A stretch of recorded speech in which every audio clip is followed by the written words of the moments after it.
సాయంకాలం ప్రదోష సమయంలో ఈశ్వరుడి దగ్గర నారికేళ దీపాన్ని వెలిగిస్తే ఆ గృహంలో శివుడు ఆనంద తాండవం చేసి అష్టైశ్వర్యాలు భోగభాగ్యాలను కలిగింపజేస్తాడు.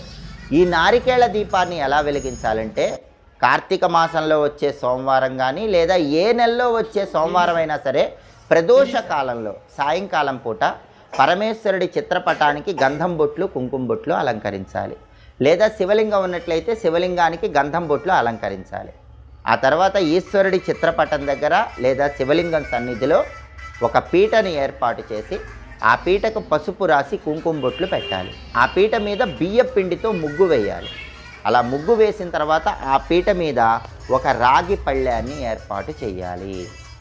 ఆ రాగి పళ్ళెం మీద తడి గంధంతో స్వస్తిక్ గుర్తు వేయాలి. గంధంలో కొద్దిగా గంగాజలం కానీ రోజ్ వాటర్ కానీ మంచినీళ్ళు కానీ కలిపి తడి గంధం తయారు చేసుకుని